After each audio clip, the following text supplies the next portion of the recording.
Yeah, haiso. It's a common term. It means something. Everybody in Thailand knows what it means. It's a very loaded term. It means posh or rich or it's all these things, but it's also an entire culture. It means many things. It's usually derogatory.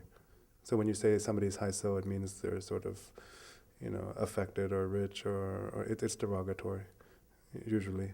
And but at the same time, it's even though it's derogatory, it's something that everybody is fascinated with because everybody wants to be that. Everybody wants to drive a BMW and live in a big house and go shopping at, Prada or whatever. It's the same all over the world, and especially in Asia. It's a certain kind of culture. Any Singapore, Hong Kong, Tokyo, Taipei, any city you go to, there's a certain kind of culture of privileged people that is the same everywhere.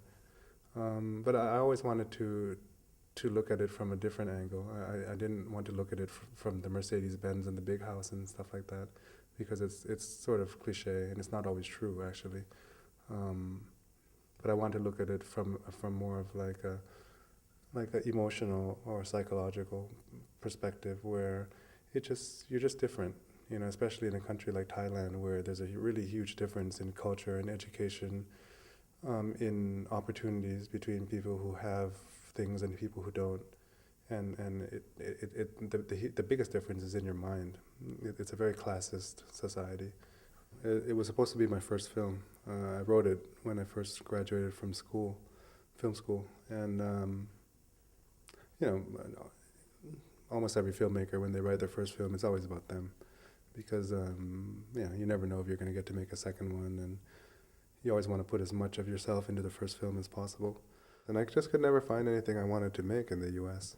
Even though I'm American, I spent half my life there, but somehow maybe because I spent the first half in Thailand, and like your earliest childhood kind of burns the deepest imprint in your head.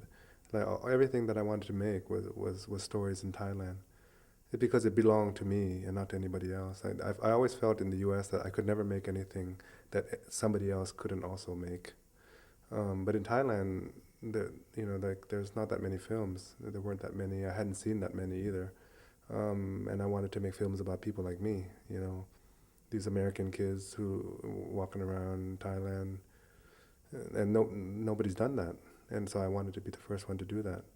And that was sort of during the time when there was a new wave of Thai directors coming up who are sort of a generation ahead of me, and I wanted to sort of coast along on their jet stream or whatever. My mom's American and my father's Thai, and so I spent half my life in Thailand and then another half in the U.S. And then when I was in Thailand, I was always more American than everybody else, more Western. And then when I moved to the U.S., I didn't feel that I belonged either. I was always, felt like I was Thai, and then everybody referred to me as the guy from Thailand. And so I was always an outsider. Always have been. And I always wanted to tell this story of people, like a new tribe of people. I always call it a new tribe of people that don't really belong anywhere. They're not defined by national borders anymore, because those things don't matter as much. They're more porous and they dissolve.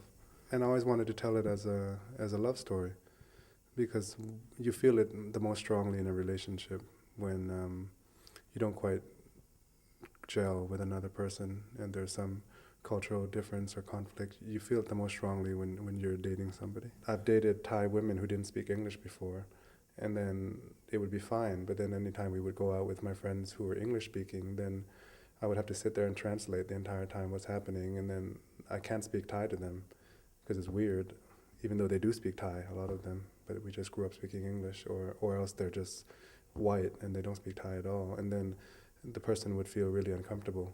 And then the opposite would also be true. I've dated American girls who didn't speak any, what was it, Thai.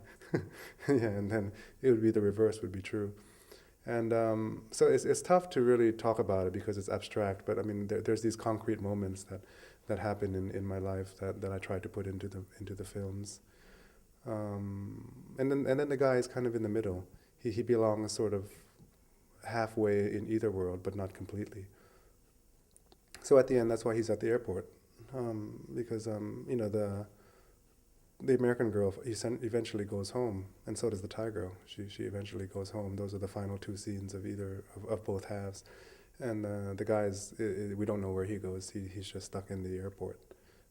It's kind of the representative space for people who don't, modern people who don't belong anywhere, airports and hotels, that kind of thing.